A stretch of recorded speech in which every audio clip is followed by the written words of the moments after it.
Salut, vous me captez très bien.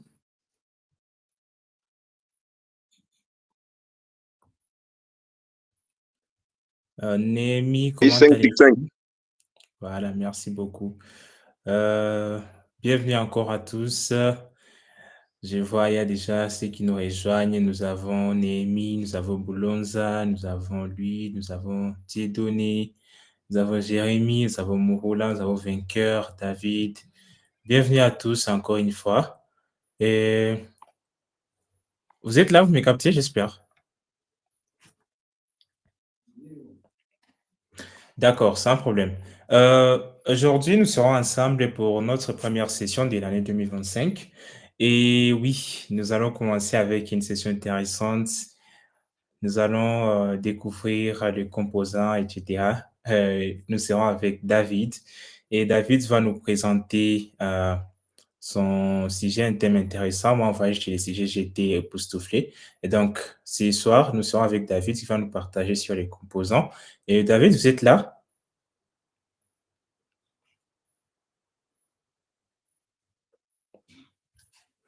David, vous êtes avec nous?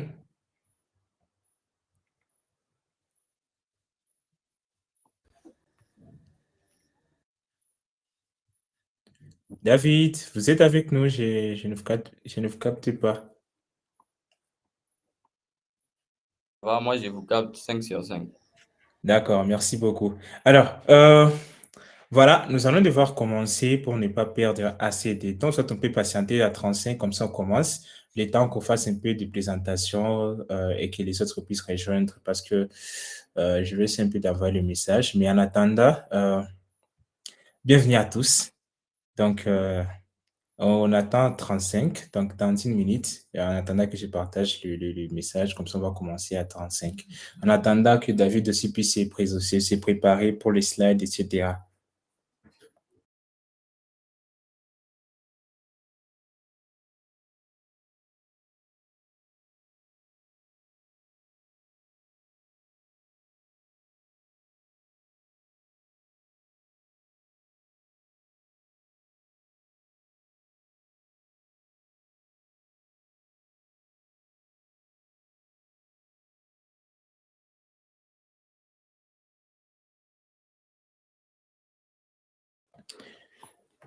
Bon, je peux voir ceux qui sont là déjà. Néhémie, vous êtes avec nous? Néhémie, voilà, je vais dans les chats. Boulonza Chimanuka, vous êtes là?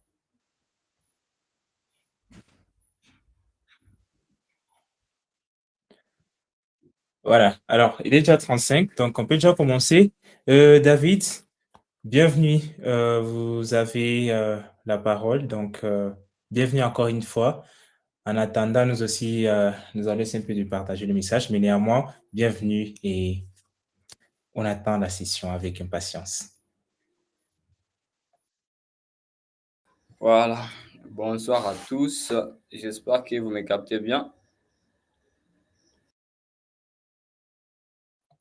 Oui, oui, 5 sur 5 of cap, c'est très très bien. Voilà. Nous sommes tellement heureux de nous revoir encore une fois pour cette première fois cette année parce que ça faisait tellement longtemps qu'on n'avait pas eu de session en ligne depuis l'année passée et même des sessions en présentiel. Mais voilà, nous sommes de retour avec une force incroyable. Et aujourd'hui, nous allons essayer un peu de nous replonger dans le monde du web. Nous allons parler de la réutilisabilité des composants, qui est une approche essentielle dans le développement du web. Alors, ça faisait déjà longtemps que nous avons, dans le développement web, on a commencé à créer des page applications, des applications qui sont basées sur une seule page HTML.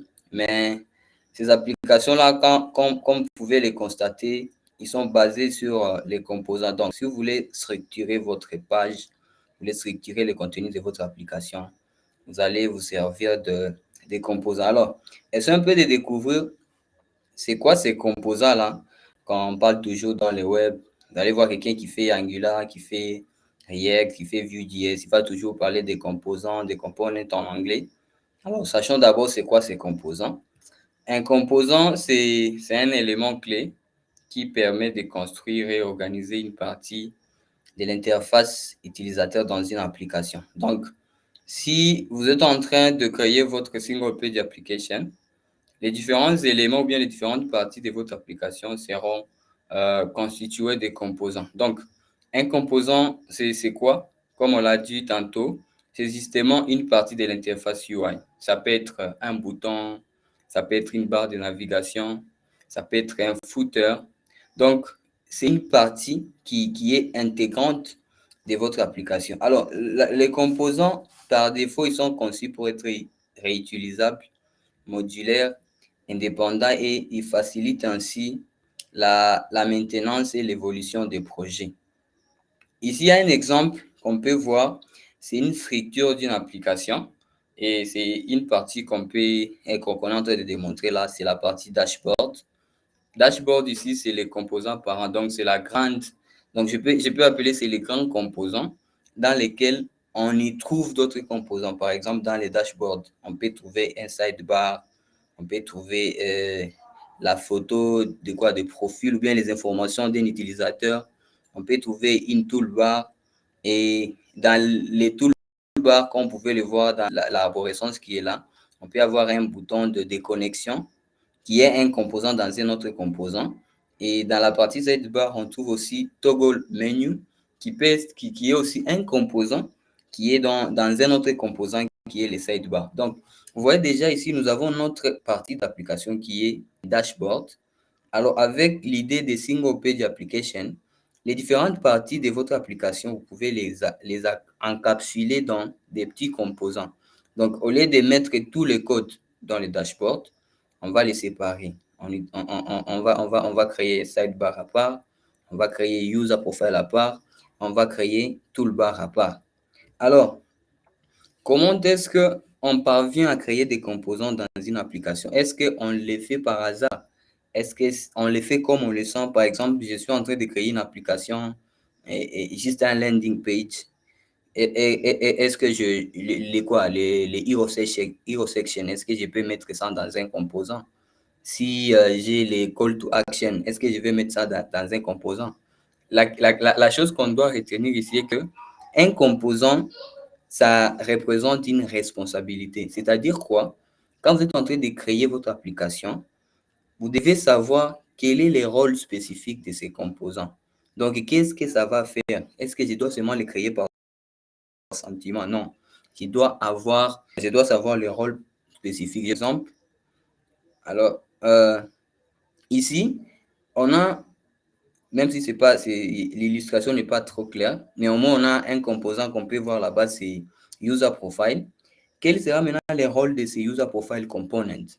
Dans mon application, je donne un exemple d'une petite application de publication des articles, ça peut être un blog post et un réseau social et tout. J'aurai besoin, dans plusieurs cas, afficher les informations d'un utilisateur. Ça peut être sa photo, son nom, et je ne sais pas, son poste et tout. Alors, toutes ces informations-là que j'aimerais afficher pour l'utilisateur, je vais les encapsuler dans un composant. Au lieu à chaque fois que je puisse réécrire la même chose, dans les dashboards, on aura besoin des informations d'un utilisateur. Dans les paramètres des comptes, on aura besoin des informations d'un utilisateur. Peut-être bien si vous êtes dans les chats, vous aurez aussi besoin des informations d'un utilisateur. Voilà, il y a un rôle là qui vient de se créer, qui est celui d'afficher les informations d'un utilisateur. Et mis à part l'affichage des informations d'un utilisateur, on peut aussi avoir besoin de modifier ces informations-là. Alors, tout ce qui concerne la gestion des informations d'un utilisateur, on peut le mettre dans un seul composant qui va s'en charger. Voilà pourquoi ici on dit que chaque composant dans votre application est créé pour un rôle spécifique. Et donc, si vous êtes en train de développer votre application, on ne crée pas des composants dans les applications Page Application par sentiment. Quelle est la responsabilité des composants? Qu'est-ce que ces composants vont faire? Voilà. Et alors, maintenant, les composants réutilisables. On sait qu'un composant, c'est de UI. Donc, c'est une partie de l'interface graphique. Et l'ensemble des composants vont nous constituer soit une page, soit une application complète. Quand on met tous ces composants-là ensemble, on aura notre application complète. Alors, on va se demander, c'est quoi maintenant un composant réutilisable? On a parlé de la réutilisabilité comme une approche essentielle dans les web. C'est quoi un composant réutilisable? Ce qu'on peut retenir ici, un composant réutilisable désigne un composant qui peut être utilisé plusieurs fois dans plusieurs parties d'une application. Les composants intégrés dans diverses parties de l'application et peut être illustrés peut être utilisés selon les différents cas d'utilisation. On a parlé des composants. Je donne un exemple ici, l'exemple des navbar. Je vais avoir un composant qui va seulement s'en charger à gérer les liens dans mon application, par exemple. Les liens, ça peut être home, accueil, ça peut être, je ne sais pas, communauté, ça peut être à propos et tout. J'aimerais ces liens-là que je puisse l'encapsuler dans un seul endroit. Je crée ces composants. Alors, est-ce que ces composants sera utilisé plusieurs fois dans mon application? C'est la question que je me demande. Je vais donner un exemple.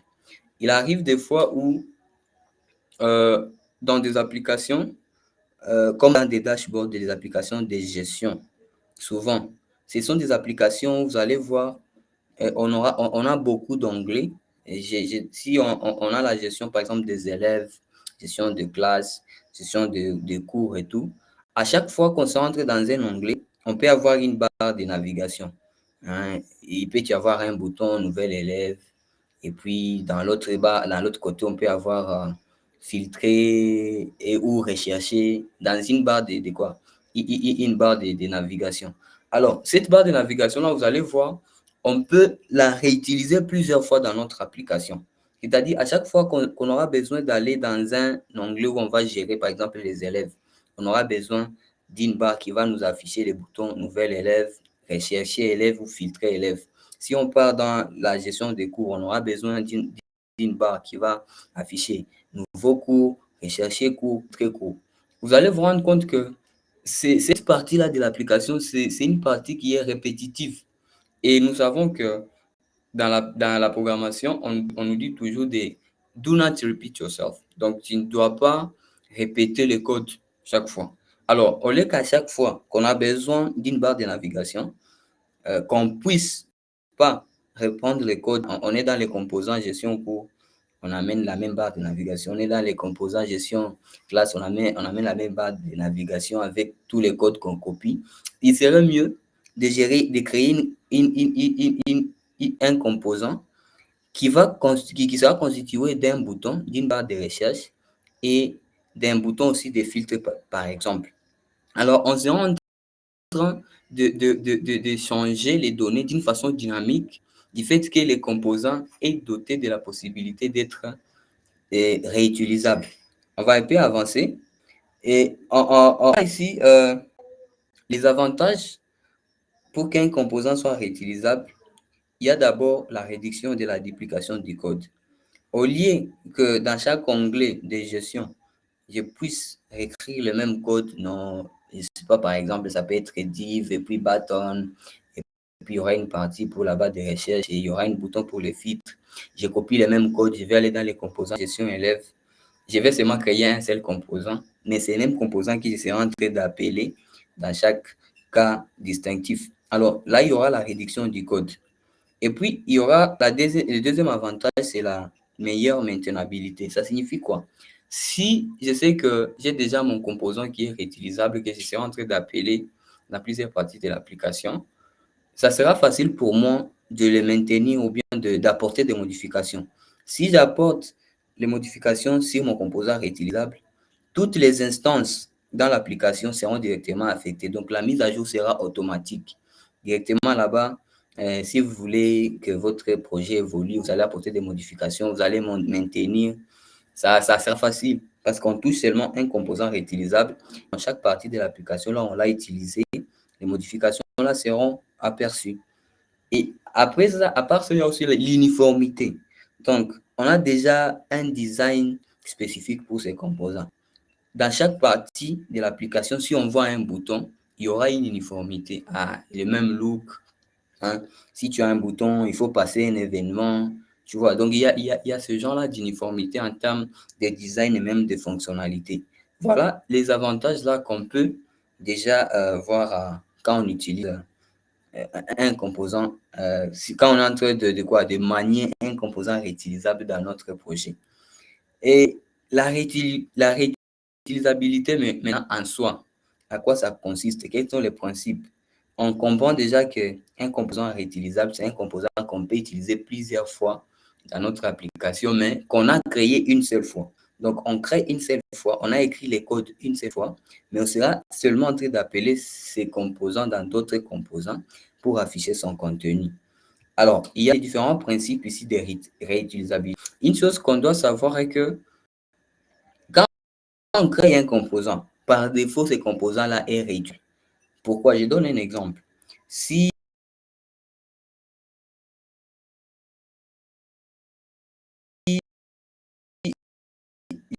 je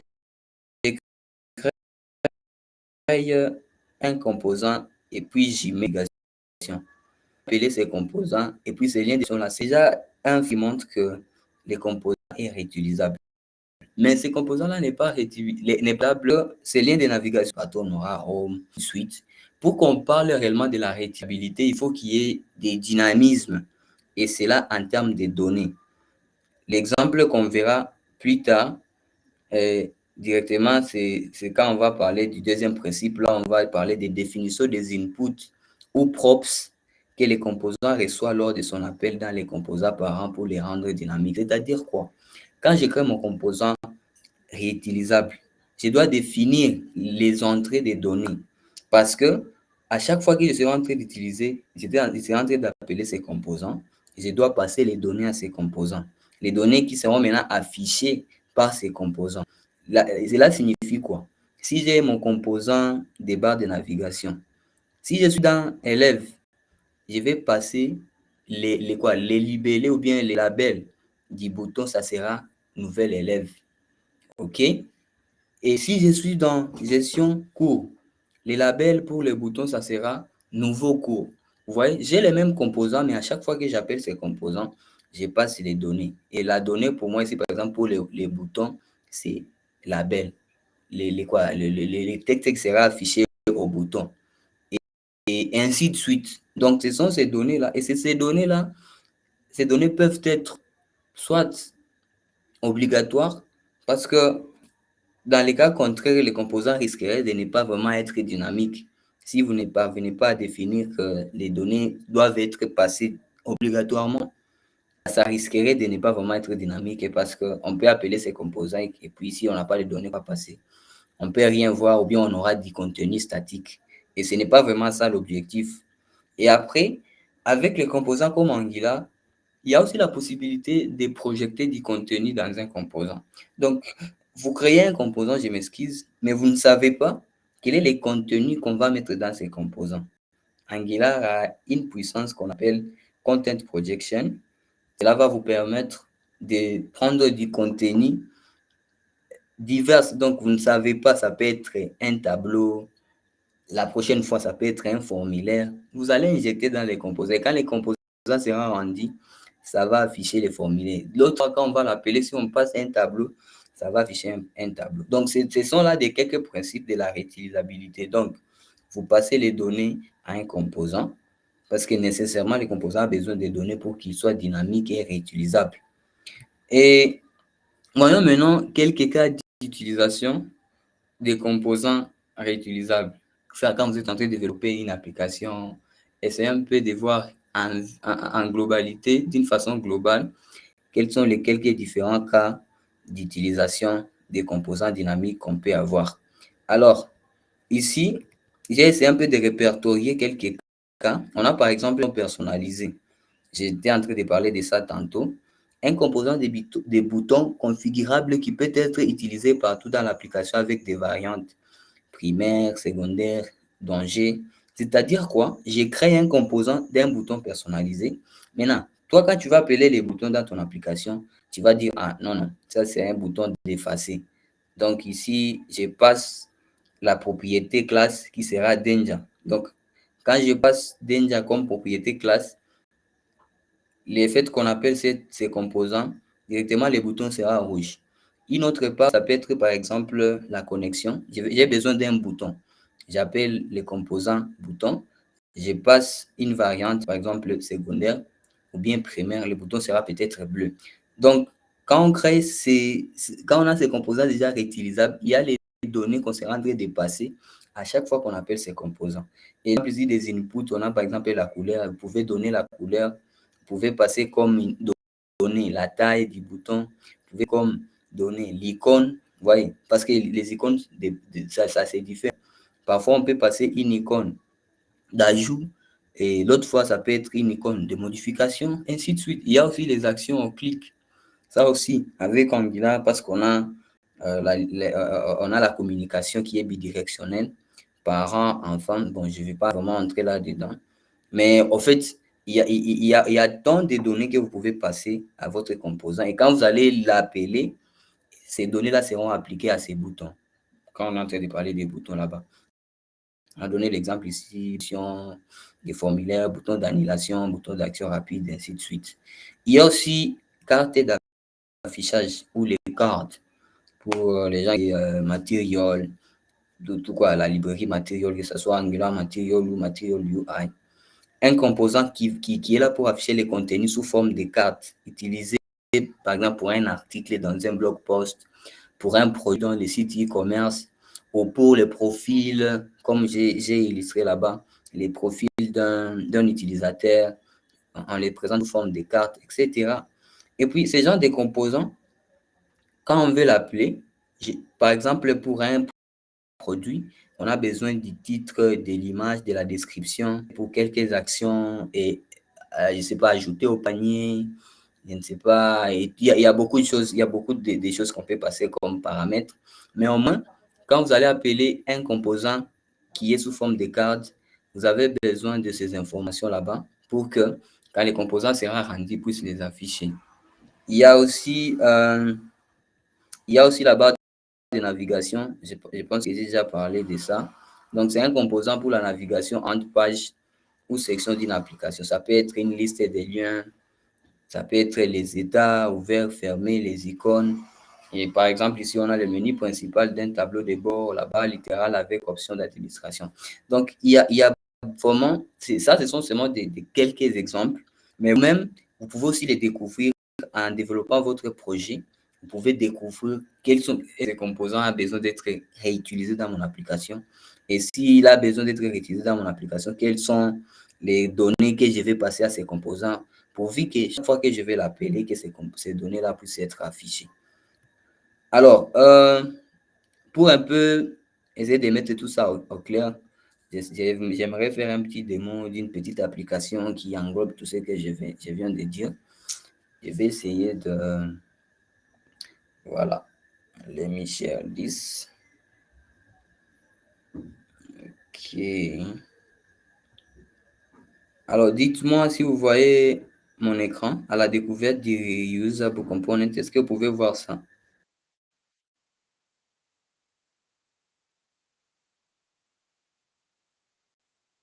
Là, vous pouvez voir, hein? Voilà, ça c'est une petite application que j'ai créée pour seulement démontrer les différents cas là dont j'ai parlé. Alors, ici, à la découverte des User Components, je me connecte. Si je me connecte directement, on a une petite page d'accueil là-bas. On pouvait le voir. Ici, en haut, on a une barre de quoi? C'est un petit toolbar. On a le nom de l'application et on a la photo de l'utilisateur. Et puis ici en bas, on a quelques petits articles.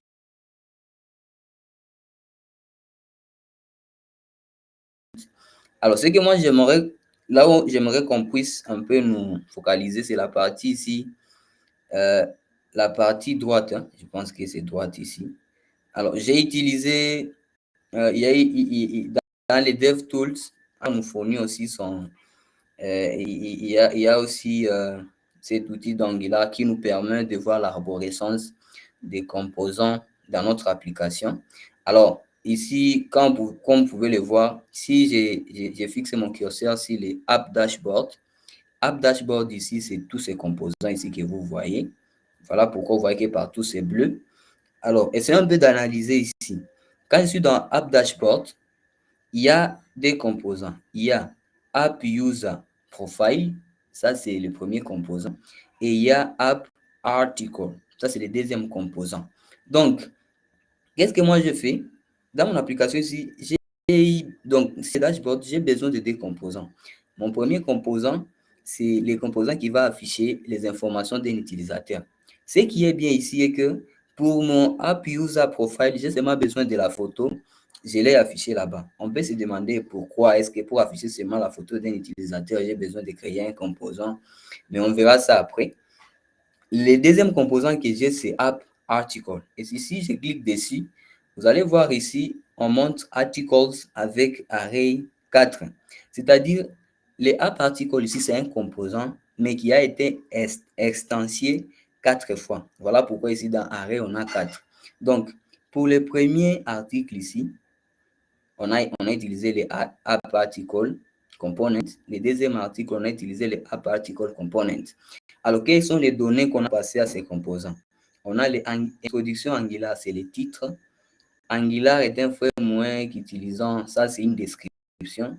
Et puis, auteur, ça aussi c'est une autre donnée, donc une autre donnée qu'on a passée comme propriété. Et puis, il y a aussi la date. Alors, si je viens ici, je vais simplement cliquer sur article. Vous allez voir voilà, vous allez voir les différentes données qu'on a passées là-bas. On a d'abord les noms de l'auteur, les contents, la date, l'ID et les titles. Donc, à chaque fois que j'appelle les composants app article, d'office, je dois renseigner ces données ici. Parce que c'est un composant réutilisable. Pour la première fois, l'auteur, c'est David. La deuxième fois, c'est Amani Bissimo. La troisième fois, ça peut changer. Donc, j'ai seulement un seul composant, mais je vais les réutiliser plusieurs fois pour seulement afficher quoi? Les informations d'un article. Et ça, c'est un exemple. Alors, on va essayer un peu d'aller dans un autre composant. Je vais d'abord voir les informations complètes de l'article Introduction Angular. Si je clique là-bas, on va m'amener dans un autre composant qui est le composant qu'on appelle App Détail. Alors, bon, ici, je n'ai pas, vous allez voir, il n'y a pas vraiment toutes les informations, mais en guise de démonstration, ce que moi, je voulais vous montrer ici, c'est que si je viens dans App Détail, directement, vous allez voir, j'ai ma barre ici de navigation. Dans la barre de navigation, j'ai les boutons Back et j'ai les titres de mon article qui est Introduction à Angular. Alors, justement après, si je reviens ici, je vais aller dans les comptes de l'utilisateur, je vais cliquer sur la photo. On va me ramener ici dans les composants qui s'appellent Setting. Dans les composants Setting ici, vous allez voir, j'ai encore la photo de l'utilisateur. J'ai David Swedi, j'ai âge, j'ai lieu, j'ai ces petits formulaires et j'ai les boutons. Alors, on va aller ici à la partie Angular. On va voir que dans les composants Setting, nous avons les composants Toolbar et nous avons encore les composants App User Profile qui revient. Si on vient ici encore, on est dans Dashboard, vous allez voir App User Profile ici existait déjà, mais ici on a seulement affiché la photo. Ce qui est intéressant est que ici, à part la photo, si on est dans App User Profile, on a d'autres informations supplémentaires. On a les noms, on a l'âge, on a les lieux et on a déjà les formulaires pour modifier les informations de l'utilisateur.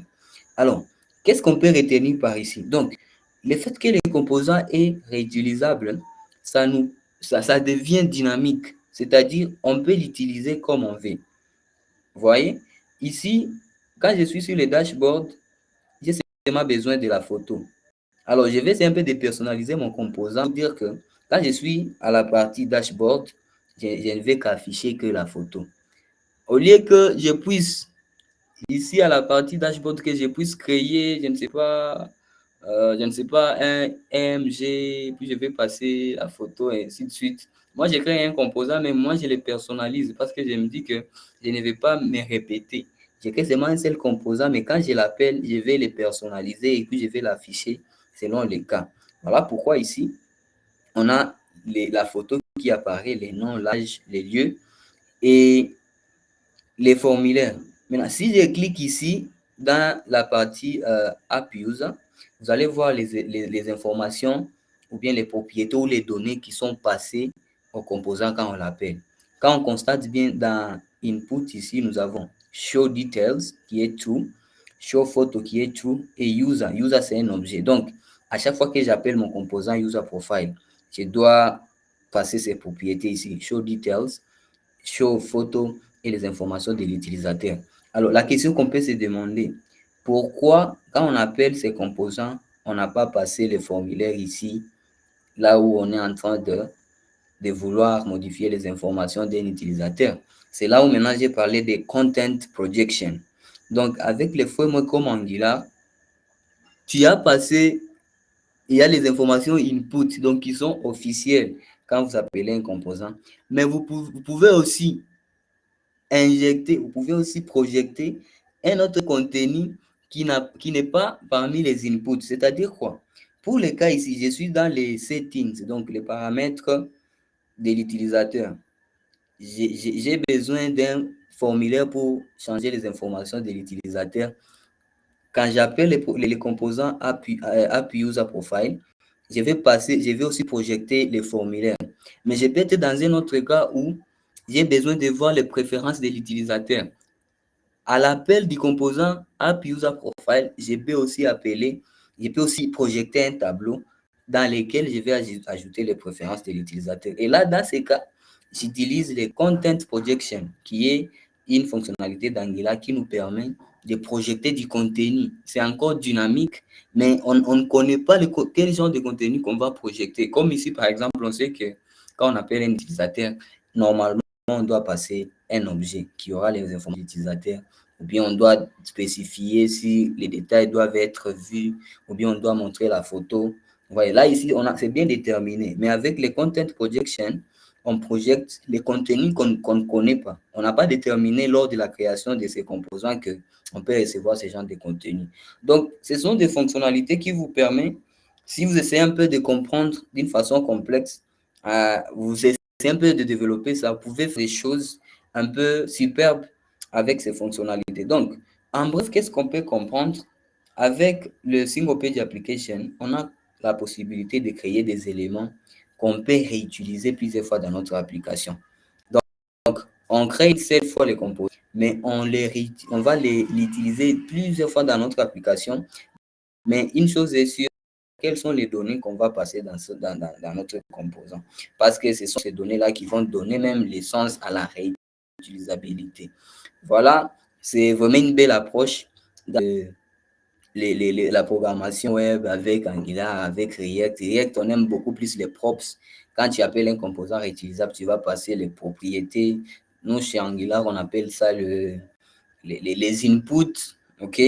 Et je ne sais pas, c'est Vue.js, on appelle comment, mais c'est vraiment une fonctionnalité qui est importante pour toute application single page application. Si vous avez un dashboard, vous aurez besoin des barres de navigation qui sont réutilisables, vous aurez besoin des boutons qui sont réutilisables, vous aurez besoin des cartes qui sont réutilisables. Et si vous comprenez bien leur utilisation, en tout cas, ça vous permettra de créer des applications qui sont superbes et que les utilisateurs aiment utiliser. Voilà, merci beaucoup. Voilà ce que j'avais vraiment à partager et je pense que ça vous a plu. Merci beaucoup. Back to you, Accent.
Merci beaucoup. J'espère que vous me captez puisque la plateforme ici me complique de temps à temps. Je voulais demander la question des composants d'Angular. Si c'est pareil chez nous lorsqu'on fait du tool stack.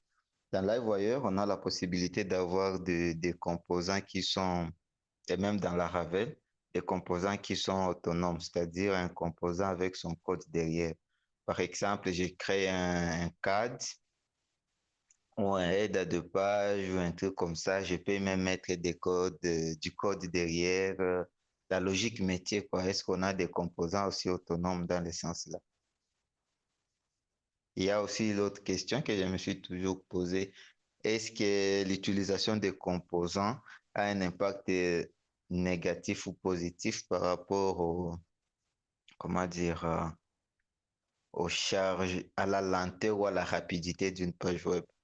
Ce sont des trucs qui me passent souvent par l'esprit. Je me demande est-ce que ça permet est-ce que c'est positif, négatif dans le sens de la lenteur ou de la rapidité? Donc, c'est là mes deux questions.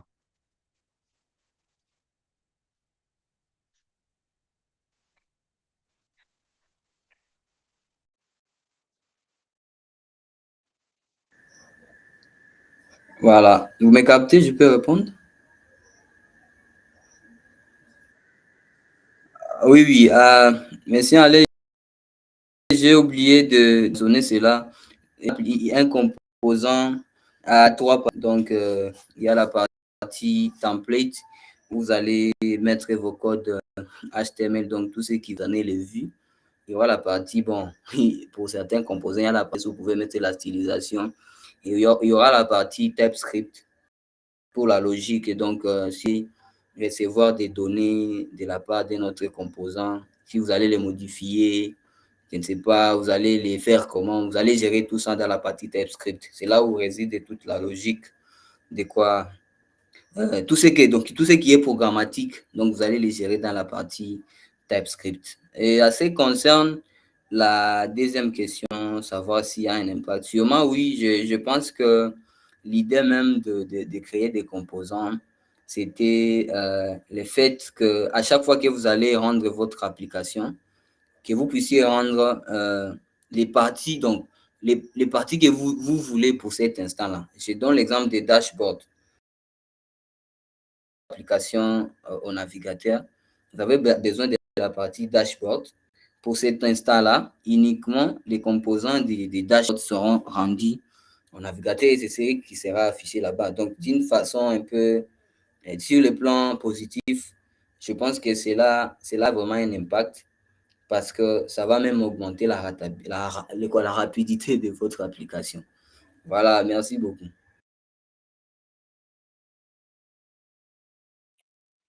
Voilà, merci beaucoup, David. Je ne sais pas, Alain, vous êtes satisfait de la réponse ou ça te voulait encore plus un peu d'explications venant de David? Tacite, je vois la question ici de quoi? De- Dans le De chat? Georges.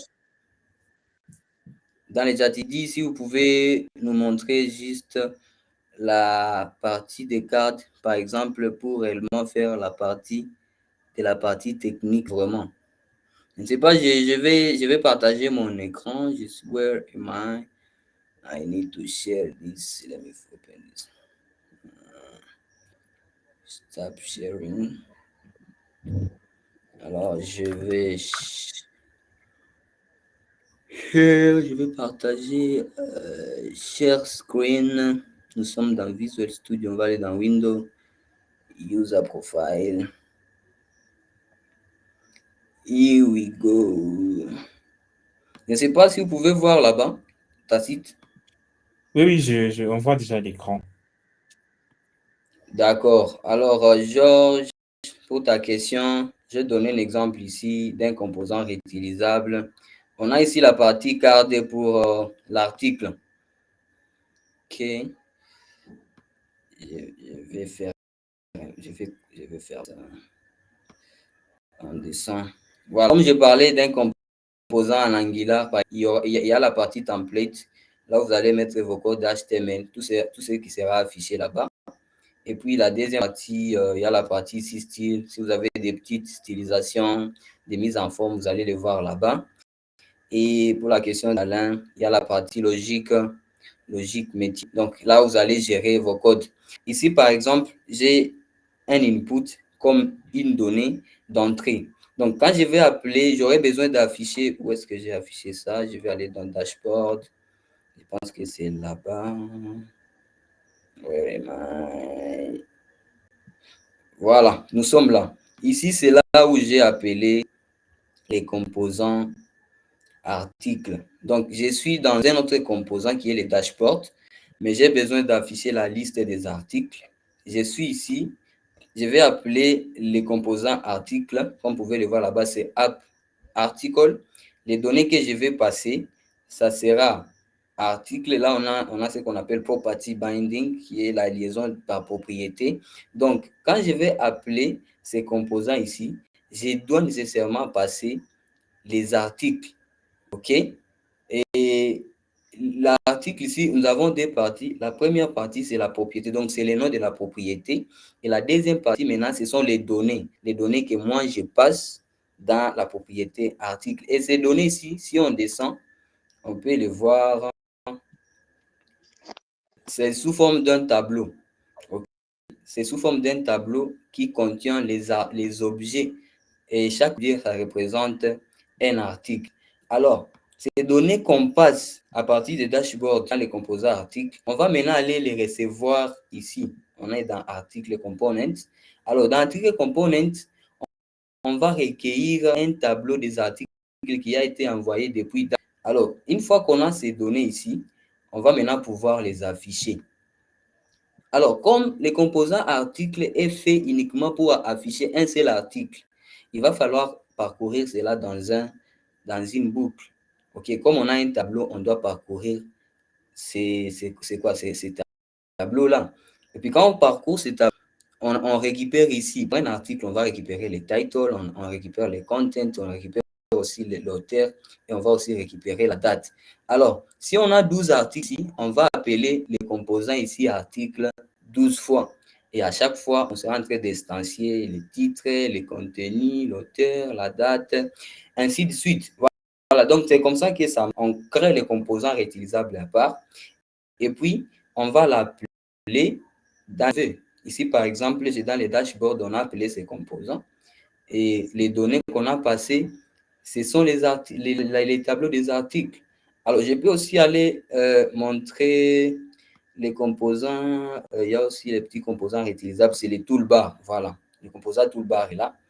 Et pour toolbar, pour nous ici, on a seulement pris les labels. Et les labels ici, avec Angular, on peut spécifier qu'il faut que ça soit required, donc obligatoire. Tu ne peux pas appeler un navbar ou bien un toolbar si tu n'as pas précisé les labels. Ça, c'est mon cas. Alors, comme on peut le Voilà. voir, je ne sais pas, c'est un peu Merci, merci. Je pense que c'est Il y a, clair.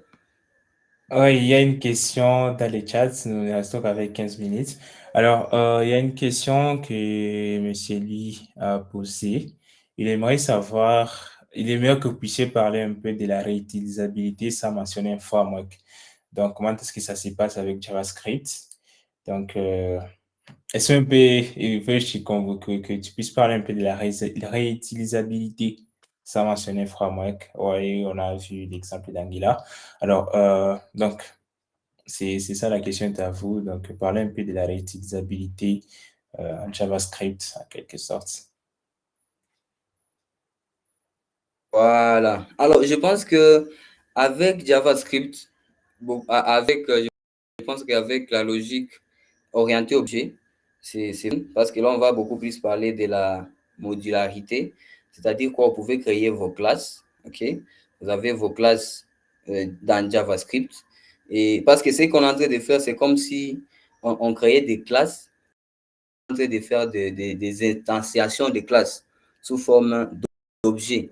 Voilà, je pense que ça serait une façon de faire la réutilisabilité avec JavaScript. Parce que si avec avec la logique orientée objet, on crée une classe et puis on aura les instances de ces classes-là. C'est presque, je pense que c'est presque dans le même cadre.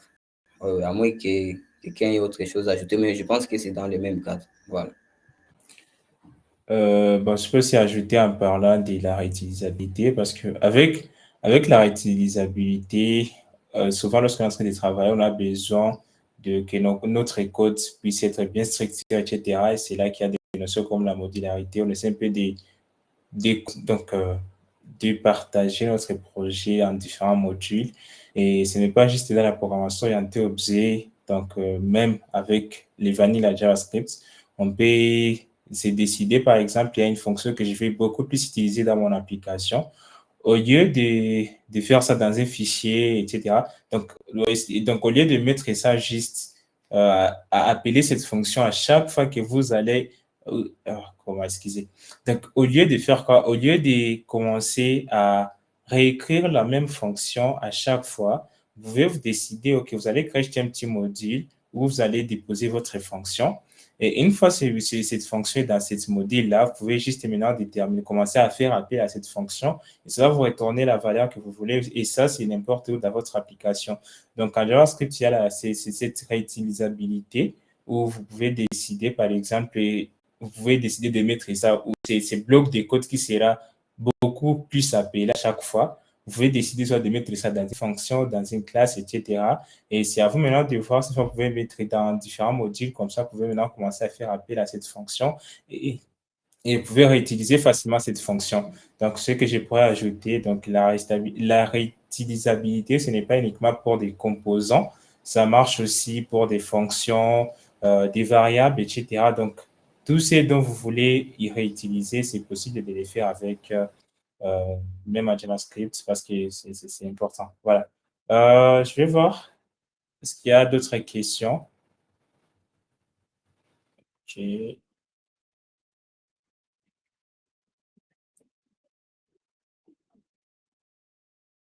Dieudonné, vous avez levé la main. Vous avez la parole. Dieudonné. Voilà, bonsoir à tous. Est-ce que vous me captez? 5. Ah, d'accord. Bon, je tiens d'abord à remercier David pour son exposé. La notion des composants réutilisables, c'est une notion vraiment capitale pour nous les développeurs. Et ce que j'aimerais beaucoup plus ajouter, c'est sur l'aspect orienté objet, parce que David a beaucoup plus parlé des interfaces avec Angular. Alors que ces notions de réutilisabilité sont beaucoup plus capitales, même dans certaines fonctionnalités de nos applications, même dans le développement mobile, pour ceux qui font le développement mobile. Ce sont vraiment des notions qui sont très importantes et très capitales parce que le paradigme de la réutilisabilité des composants s'est basé beaucoup plus sur le paradigme de l'orienté objet. Parce qu'en suivant historiquement l'évolution des différents paradigmes de développement, avant qu'il y ait la programmation orientée objet, on avait cette faiblesse de réutiliser le code à chaque fois. Parce que je me rappelle, avant que je connaisse l'orienté objet, qu'est-ce qu'on faisait pour nous qui avaient l'habitude de coder des applications dans les C, que ce soit dans les C++ et autre chose, on avait cette difficulté, surtout quand on veut gérer, par exemple, on veut faire la gestion des étudiants dans une université ou bien que ce soit la gestion de personnel dans une institution quelconque. On avait cette faille de faire quoi? De prendre le même code, par exemple, pour enregistrer un étudiant. On avait la possibilité d'écrire les codes de A à Z. Après, si on a besoin d'utiliser les mêmes informations dans un autre, dans une autre boîte ou bien dans un autre composant ou bien dans un autre fichier, on avait l'habitude de prendre le copier-coller. Donc, on va copier les codes pour enregistrer un étudiant. On va prendre le même code, on va aller exécuter ça. Donc, on va prendre les codes et les dupliquer. Alors que avec le paradigme de l'orienté objet, la tendance a changé. On a juste la possibilité de créer des classes. Et ces classes, si on suit bien la logique de l'orienté objet, une classe, vous allez créer des instances et ces instances seront directement réutilisées. Donc, toutes les fonctions seront mises dans un même composant qu'on appelle classe. Et à partir de cette classe, vous pouvez y accéder n'importe où dans votre code source. Donc, ce n'est pas seulement pour les interfaces, mais aussi ces principes aussi, et aussi utilisé beaucoup plus dans des différentes fonctionnalités des manipulations des informations dans des applications. Donc, à part seulement les interfaces, il y a aussi cet aspect-là dans d'autres choses que les interfaces utilisateurs. Donc, c'est vraiment une session très capitale que David a essayé un peu de mentionner. Et je pense que si les gens ont compris, ils peuvent en profiter pour essayer un peu de réutiliser même certaines fonctions de leurs applications. Ça peut être intéressant. Voilà, merci beaucoup Dieudonné. C'est que la réutilisabilité n'est pas seulement pour des composants, mais aussi pour éviter de se répéter en quelque sorte. Voilà, Némi Moukene, bienvenue pour votre question. Ok, merci déjà David, vous avez fait une très belle présentation. C'est par rapport au code que vous avez présenté. J'ai un petit souci concernant concernant la partie article. Je ne sais pas si vous pouvez partager l'écran, qu'on puisse voir ça, si possible.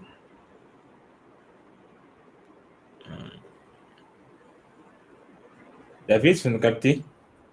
David? Ne restons qu'avec 7 minutes, donc D'accord, faut bien je vais gérer le essayer de temps. faire ça rapidement. Dans les composants articles, j'ai aussi un petit souci parce que les composants articles sont mettre une liste d'articles. Normalement, je me demandais si ce n'est pas la meilleure solution de créer juste un seul composant qui serait juste article et après juste itérer ça avec, comme vous avez fait à l'intérieur du composant article en fait. Parce que les composants articles, c'est un composant qui semble être juste une liste d'articles. Ce serait pas mieux de faire juste un composant à part et de les transformer ça en une liste. Je sais pas si j'ai fait comprendre. Voilà, vous me captez? Allô? Oui, 5 sur 5. Oui, oui. Ouais, je vais sûrement entrer. Bon, je sais pas quel je suis. Voilà, c'est pas ça que je dois projeter. Plutôt ici. Voilà, here we go. Let me go back here.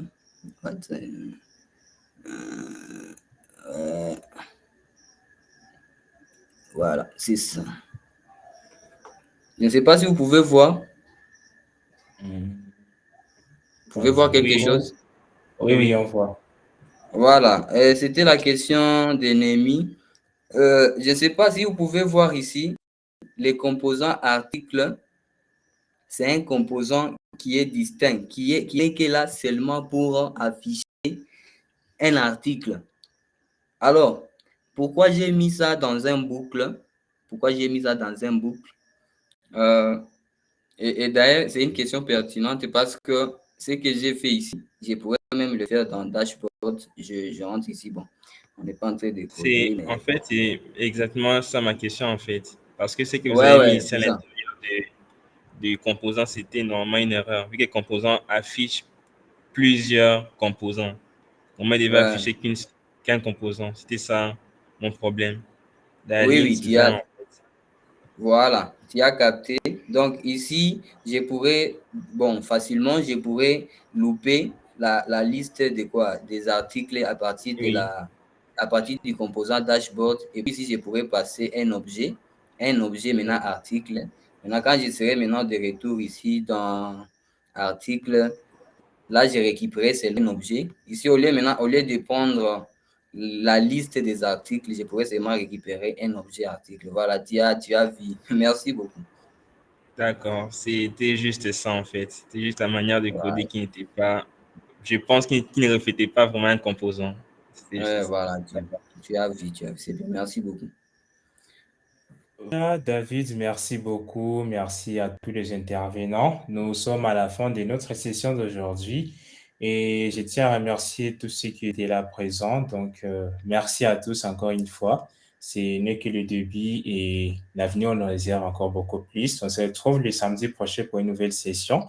Et pour toute personne qui aimerait partager quelque chose avec la communauté, ton expérience avec une telle technologie, soit vous voulez donner votre avis, ça dépend. Donc, quel que soit le sujet ou la thématique sur laquelle vous voulez débattre, soit vous voulez discuter, vous voulez partager avec la communauté, il y a un lien qui sera envoyé dans les groupes et vous pouvez soumettre votre session et vous pourrez être programmé tout au long de l'année. Voilà, c'est un peu ça. Donc, merci à tous ceux qui étaient là. Merci à David, notre présentateur. Et merci aussi à tout le monde. Et je vous souhaite une très belle soirée pour ceux qui sont déjà bon, pour ceux qui ça fait déjà nuit, parce que c'est pas trop si faire d'autres personnes qui ne sont pas des guests.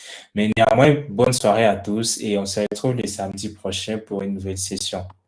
Voilà, ciao.